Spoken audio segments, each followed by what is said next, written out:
आपल्या खोलीत जाताना शालिनीजी हसत मनातच बोलल्या, भगवंतांचे आभार, अखेर सगळं ठीक झालं. अचानक काहीतरी आठवून त्या घाईघाईने बाहेर जाण्यास निघाल्या. तेवढ्यात सुबोधजी आत आले. शालू, त्यांनी तिचा हात धरला आणि खोलीत परत आणलं.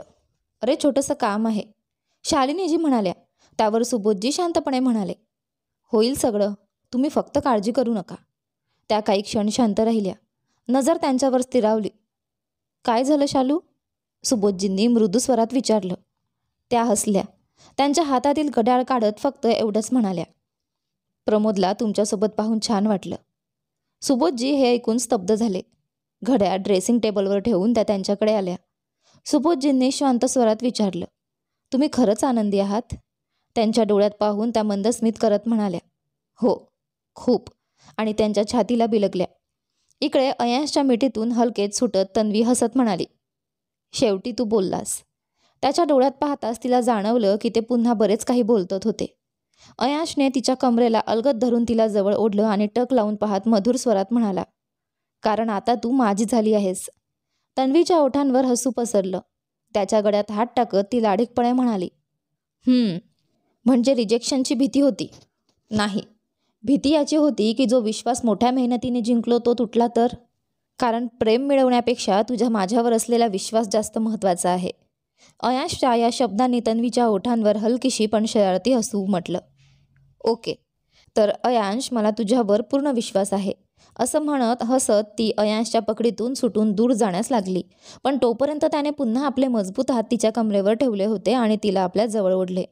तन्वीची पाठ अयांशच्या छातीला लागली. ती तिच्या श्वासांवर नियंत्रण मिळवू लागली. तर अयांशने आपला चेहरा तिच्या खांद्यावर टेकवला. बरं, तर धर्मपत्नीजी, विश्वास तुझा, प्रेम माझं. आता दूर जाण्याचं कारण नाही आणि परवानगी तर मुळीच नाही. धडधड वाटली. तन्वीच्या चेहऱ्यावर लालसरपणा आला. लाजून तिने नजर खाली झुकवली. तेवढ्यात अयांशने तिला स्वतःकडे वळवले. तिला असं पाहून एक क्षण त्याच्याही हृदयाचे ठोके वेगाने धडधडू लागले. तन्वी, अयांशने तिचा चेहरा हातात धरून तिच्या डोळ्यात बघितलं. दोघांच्या नजरा एकमेकांत गुंतल्या. मग अगदी हळुवारपणे त्याने तिच्या कपाळावर ओठ टेकवले. त्याने मागे सरकताच तन्वी त्याच्या मिठीत शिरली. अयांशनेही तिला घट्ट मिठी मारली. हृदयाचे ठोके वाढले. पण त्या क्षणी दोघेही एका शांत, सुखद क्षणात हरवले होते. काही क्षणांनी अयांशने तिला मिठीतून अलगद बाजूला करत बाहूंमध्ये उचललं. तिच्या डोळ्यात डोकावताच तन्वी पुन्हा त्याच्या छातीला बिलगली. आज प्रेम पूर्ण झालं होतं. जे शब्दात न बोललेले भाव होते ते आज व्यक्त झाले होते. जाणीवांच्या सागरात न्हालेले दोन हृदय कायमचे एकत्र येत होती. आजची सकाळ काहीशी वेगळी होती. डोळे उघडताच तन्वीची नजर खिडकीकडे गेली. आळस देत ती उठायला लागली, पण अचानक कमरेवर भार जाणवून थांबली. अयांश डोळे मिटून शांत झोपला होता. तन्वी मंदस्मित करत त्याच्या जवळ आली आणि त्याच्या गालाला हलकासा स्पर्श करत त्याचा हात बाजूला करण्याचा प्रयत्न करू लागली. तेवढ्यात अयांशने तिला स्वतःकडे ओढले. तन्वी गडबडली. आज तिच्या नजरा लाजून खाली झुकल्या होत्या. हे पाहून अयांशने तिच्या कमरेला अधिक घट्ट पकडले आणि हलक्या करवटीत तिला आपल्या खाली घेतलं. तन्वीच्या श्वासांचा वेग वाढला. गुड मॉर्निंग, अयांशने मोहक आवाजात तिच्या कानाशी पुटपुटलं. तन्वी त्याच्या उष्ण श्वासांच्या स्पर्शाने सावरली. तिच्या मिटलेल्या पापण्यांवर हलकीशी मिठी देत त्याने कपाळावर आपले ओठ टेकवले. इतका बदल, इतक्या लवकर? अयांशच्या शरारती स्वभावाचा अंदाज घेत तन्वीने डोळे उघडून त्याच्याकडे रागाने पाहिलं. त्यावर तो मिश्किल हसत म्हणाला, बरं समजलो. तिने त्याला हलकंसं ढकलून दिलं आणि थोडं रागवल्यासारखं करत उठली. ऐक ना, समोरच एक साडी ठेवली आहे, तीच घाल हं. कपाट उघडणाऱ्या तन्वीला पाहून अयांशने हसतच सांगितलं. ही खूप जळ वाटतेय. तन्वीने साडी पाहून म्हटलं. मी मदत करू का? अयांशच्या मिश्किल स्वभावावर पुन्हा एकदा तन्वी हसू लागली. थोड्या वेळाने बाथरूमचा दरवाजा उघडला. साडी सावरत तन्वी चेहऱ्यावर थोडंसं वेंधळं भाव घेऊन बाहेर आली. तिला पाहताच अयांश आपोआप तिच्या दिशेने गेला. लाल रंगाची सोनेरी बॉर्डर आणि नाजूक कढाई असलेली सुंदर साडी तिच्यावर अधिकच खुलत होती. अयांश तिच्या जवळ आला. तन्वीने चेहरा वेंगळा करत म्हटलं, पाहिलंस, किती विचित्र दिसतेय. खूप जड आहे. मला नाही आवडत अशा साड्या. श्श, किती बोलतेस. अयांशने तिचा हात धरून तिला ड्रेसिंग टेबलसमोर उभं केलं. मग तो स्वतः खाली वाकून तिच्या साडीच्या प्लीट्स नीट करत त्या व्यवस्थित सावरत तिच्या कमरेत खोचल्या. अयांशच्या हाताचा स्पर्श होताच तन्वीच्या अंगावर शहारा आला. तिच्या जड झालेल्या पापण्या हळूहळू वर खाली होऊ लागल्या. साडीचा पदर व्यवस्थित करत अयांशने पिन लावली आणि अचानक त्याची नजर तन्वीवर स्थिरावली. त्याच्या ओठांवर मंद हसू उमटलं. हळूच तिच्या जवळ जात त्याने हलक्या आवाजात पुटपुटलं, खूप सुंदर दिसतेस. तन्वीच्या गालांवर लाली पसरली. साडी व्यवस्थित बसल्यावर ती आनंदाने स्वतःचे केस सावरण्यास लागली, तर अयांश तिच्याकडे टक लावून पाहत होता. तिने त्याला दुर्लक्ष करत स्वतःला सावरायला सुरुवात केली, पण जेव्हा तो अजूनही तसाच तिला निहाळत होता तेव्हा ती वैतागून बोलली, काय आहे, एवढं का बघतोयस? मी बघत नाहीये, नजरेत साठवतोय. अयांश मिश्किल हसत म्हणाला. तन्वी त्याला रागाने पाहू लागली. त्याने तिचा हात धरला आणि हळूच तिच्या कानामागे केस सारत गोडसर स्वरात बोलला, याला घूरणं म्हणत नाही, पाहणं म्हणतात. आता झालं ना, आता तयार व्हायला दे मला, असं म्हणत तन्वी त्याच्यापासून दूर झाली. तेवढ्यात अयांशने अचानक तिला मागून बाहुपाशात घेतलं आणि तिच्या खांद्यावर आपला चेहरा टेकवला. दोघांच्याही ओठांवर हसू उमटलं. अगं, आता खूप झालं, खूप त्रास देतोयस, तन्वीने आरशातून अयांशकडे पाहत म्हटलं. हसत हसत अयांशने तिच्या केसांमध्ये चेहरा लपवला आणि हलक्या ओठांनी तिच्या मानेचा हलकासा स्पर्श घेत म्हणाला, हे तर आधीच विचार करायला हवं होतं, आता मी काहीच करू शकत नाही. त्याच्या बेफिकीर स्वभावाने तन्वी गालातल्या गालात हसू लागली. सोनिया आता शालिनीजींसोबत खोलीत नाश्ता करत होती. तिचा मूड आज काहीसा शांत वाटत होता.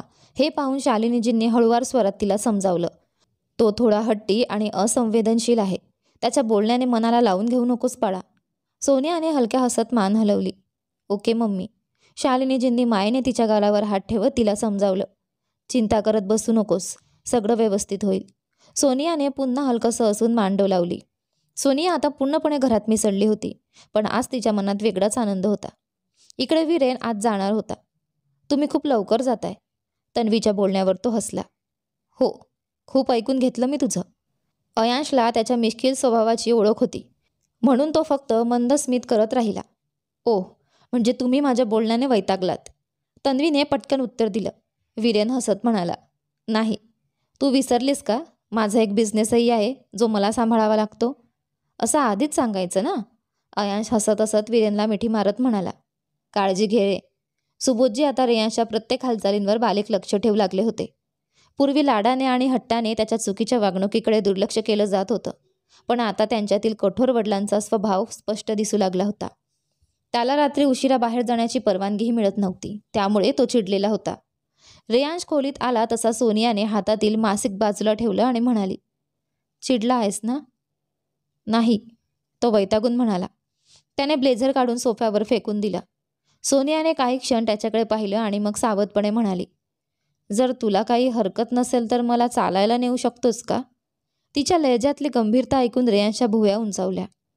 डॅडनी पाहिलं तर ऐकवतील, माझ्यासोबत असशील तर काही बोलणार नाहीत. सोनियाच्या या वाक्यावर तो तिला पाहत राहिला. ती खरोखर त्याच्या काळजीत होती. एक सांग, तुला माहीत होतं की मी कसा आहे, तरीही? रेयांशच्या बोलण्यावर सोनिया फिकट हसली आणि म्हणाली, ते प्रेम कसलं ज्यात योग्य अयोग्याचा विचार केला जातो. चूक फक्त एवढी केली की चुकीच्या गोष्टीतही तुझ्यासोबत राहिले आणि स्वतःची किंमत घसरवून बसले. तिच्या बोलण्यावर रेयांश स्तब्ध झाला. त्याने हळूच तिच्या गालावर हात ठेवला आणि अलगद तिच्या ओठांवर ओठ टेकवले. बेब्स, चुकांमध्ये साथ दिलीस, आता योग्य करायचं आहे त्यातही साथ देशील? त्याच्या या बोलण्यावर सोनियाच्या डोळ्यात आनंदाने चमक उमटली. हळूच तिने होकारार्थी मान हलवली. अमायरा ही आता तिच्या घरात चांगली रुळली होती. तिने प्रत्येकाला समजून घेतलं होतं आणि जिथे शांत राहावं लागतं तिथे ती आता शांत राहू लागली होती. ती आता जबाबदार झाली होती. सासू आणि नणंदही आता काही बोलत नव्हत्या. तिच्या आयुष्यात सगळं काही सुरळीत सुरू होतं. विशेषतः राजीवसोबतचं नातं, तो एक उत्तम जोडीदार म्हणून सिद्ध झाला होता. एके सकाळी राजीवच्या फायली शोधत ती त्याच्या ऑफिसमध्ये गेली. फायली अगदी जागेवरच ठेवल्या होत्या. त्या पाहून अमायराने त्याला डोळे मोठे करून पाहिलं आणि कमरेवर हात ठेवत म्हणाले, काय आहे हे, तुला दिसत नाही का? राजीव हसला आणि तिला अचानक बाहुपाशात घेतलं. तुला पाहण्यासाठीच तर बोलावलं आहे, तो मिश्किलपणे म्हणाला. अमायरा त्याच्याकडे त्रासिक नजरेने पाहत होती. त्याने तिला सोडून एक बॉक्स तिच्या हातात ठेवला. आत एक नवीन मॉडेलचा फोन होता. ओ माय गॉड, मला? हा तर नुकताच लॉन्च झाला आहे. Thank you thank you thank you. अमायरा उत्साहाने त्याच्या मिठीत शिरली. नंतर पटकन दूर होत म्हणाली, पण हे गृहीत धरू नकोस की मला फक्त पैशांमध्येच इंटरेस्ट आहे. खरं तर मला हा नवीन कलेक्शनचा, माझी गोडवेडूबाई, मला माहीत आहे. राजीव तिच्या बोलण्यातलं गोडवेपण हसत हसत पाहत होता. ती जरी आता जबाबदार झाली असली तरी तिच्या काही गोष्टी अजूनही लहान मुलासारख्या होत्या. आणि याचं एकमेव कारण होतं राजीव, ज्याने तिच्या निरागसतेला हरवू दिलं नव्हतं. दरम्यान तन्वी आणि अयांशही यांच्या आयुष्यातही सगळं उत्तम सुरू होतं. सुबोधजींबद्दल असलेली कडवट भावना हळूहळू विरघळत होती. त्यांच्या वागण्यातला बदल, शालेजींविषयी काळजी, कुठलीही बंधनं न लादणं आणि प्रत्येक गोष्टीत त्यांचा सहभाग, यामुळे तन्वीच्या मनातील नाराजी कमी झाली होती. पण इतक्या वर्षांचा दुरावा एका क्षणात संपणार नव्हता. तन्वीच्या मनात अजूनही काही गोष्टी होत्या ज्या सहज विसरता येणाऱ्या नव्हत्या. आणि त्याच गोष्टी रियांशबाबतही लागू होत होत्या. 4 महिन्यांनंतर सोनियाने एका गोडशा मुलीला जन्म दिला. घरात सगळेच तिच्या येण्याने आनंदित झाले होते. पहिल्यांदा तिला हातात घेताना रियांशचे हात थरथरत होते. त्याचवेळी त्याच्या मनात एक वेगळाच अनोखा भाव दाटून आला. हा क्षण खरोखरच अनमोल होता. काही दिवसांनी नामकरण समारंभ झाला आणि तिचं नाव ठेवलं गेलं, काव्या. सगळे तिच्यावर प्रेम करू लागले. शालिनीजींनी काव्याला हातात घेतलं होतं. अयांश प्रेमाने पुढे आला आणि हलकेच तिच्या लहानशा हाताला स्पर्श करत म्हणाला, किती गोड आहे. तीही तिच्या नाजूक डोळ्यांनी त्याच्याकडे निरखून पाहत होती. हे पाहून अयांशने हसत तिच्या गालावर गोड चुंबन घेतलं. माझं छोटं बाळ. त्याने प्रेमाने तिला उचलून घेतलं. अगदी काळजीपूर्वक, जणू काही मोत्याच्या बाहुलीला हाताळतो आहे अशा हळुवारपणे तो तिला पकडून होता. त्याच्या हातात खेळणाऱ्या काव्याचे हलके हातपाय पाहून शालिनीजी प्रेमाने हसल्या. सुबोधजीही एका बाजूला उभे राहून हे पाहत होते. अयांशच्या वागण्यातला तो बेफिकीरपणा आता हळूहळू बदलत होता. आई, आपण तिच्यासाठी एक छानसं रूम डेकोरेट करूया का? अयांश उत्साहाने म्हणाला. शालिनीजींनी हसत उत्तर दिलं, हो रे, कर. तुला जे करायचं आहे ते कर. अगं चल आता, तिच्या दूध पिण्याचा वेळ झालाय. तन्वीने प्रेमाने काव्याला अयांशच्या हातातून घेतलं. आले माझी गोड बाहुली, दूध पिणार का? चल मम्माकडे. अयांशने तन्वीला पाहून हसत विचारलं. काव्या किती गोड दिसते ना? तन्वीनेही हसत मान डोलावली. हो, पण एक विचारू का? हा विचार ना. तन्वीला वाटलं तो काही महत्त्वाची गोष्ट बोलणार आहे, म्हणून ती उत्सुकतेने त्याच्याकडे वळली. हां बोल. अयांशने तिचा हात पकडून तिला जवळ ओढलं आणि मिश्किलपणे म्हणाला, तुझे सगळे कामं कधी संपणार? तन्वीने त्याच्याकडे रागाने पाहिलं, तर त्याने तिच्या कमरेला हलकंसं पकडत तिला अजून जवळ ओढलं. बोल ना. अयांश. तन्वी लाजली. काही सेकंदांनी तो हसत तिला सोडून दिलं. तीही हलकंसं हसली. नंतर त्याच्या गालावर हलकंसं चुंबन घेत म्हणाली, बस झालं, आता मी येते. रियांशने सोनियाच्या मांडीवर झोपलेल्या काव्याला हलक्याने उचलून घेतलं. तिने डोळे उघडले, पण फक्त त्याच्याकडे टुकटुक पाहत राहिली. सोनियाला वाटलं ती रडेल, पण काव्या तर त्याच्याकडे कौतुकाने पाहत होती. ओ माय बेबी, एवढ्या लवकर जाग आली? रियांश हसून म्हणाला. ते ऐकून काव्यानेही हसून प्रतिसाद दिला. रियांश आणि काव्याला एकत्र पाहून सोनियाच्या चेहऱ्यावरही गोड हसू उमटलं. काही वेळाने काव्या पुन्हा झोपल्यावर रियांशने तिला अगदीच झोळीत ठेवलं. तिच्या एका हालचालीनेही ती अस्वस्थ होऊ नये याची तो काळजी घेत होता. सोनियाच्या हातात हात घेत तिच्या डोळ्यात पाहत तो गंभीर स्वरात म्हणाला, माझ्यासाठी हा निर्णय घेणं तुझ्यासाठी किती कठीण असेल हे मला ठाऊक नाही. मी तुझ्यासोबत नव्हतो इथपर्यंत की मी तिला स्वीकारेन का हेही तुला ठाऊक नव्हतं. तरीही तू तिला जन्म दिलास, यासाठी तुझे मनापासून आभार. मी खूप नशीबवान आहे की तू मला मिळालीस. थँक्यू सोनिया. हे ऐकताच सोनियाच्या डोळ्यात अश्रू दाटून आले. रियांशने तिच्या हातावर हलकंसं चुंबन घेतलं आणि सोनिया त्याच्या मिठीत शिरली. आज अचानक तन्वीला अयांशने इकडे तयार होण्यासाठी सांगितलं. ती वारंवार विचारत राहिली की ते कुठे चालले आहेत, पण त्याने काहीच सांगितलं नाही. थोड्या वेळाने ते एका भव्य हॉटेलमध्ये पोहोचले. तिथे एखाद्या रिसेप्शन पार्टीसाठी सुंदर सजावट केली होती. तन्वी वारंवार अयांशकडे पाहत होती. जसं तिने वीरेनसोबत सारा पाहिली तसं तिच्या डोळ्यांचं पारच भान उडालं. सारा वीरेन? तिच्या तोंडून एवढंच निघालं. अयांशने असत दोघांना शुभेच्छा दिल्या. पार्टी दरम्यान तन्वीनेही हसून त्यांना अभिनंदन केलं, पण तिच्या मनात अजूनही प्रश्न सुरू होते. पार्टीनंतर तिने सरळ साराला विचारलं, तर सारा हसून म्हणाली, अगं माझं लग्न होणार होतं, पण शेवटी तो मूर्ख पळून गेला. मग? मी अडकलो. वीरेनने हसताच अयांश आणि तन्वी दोघंही हसू लागले, तर सारा त्याच्याकडे नाराज होऊन पाहू लागली. वीरेनने तिचा हात पकडत प्रेमाने म्हटलं, अडकलो, पण स्वतःच्या इच्छेने.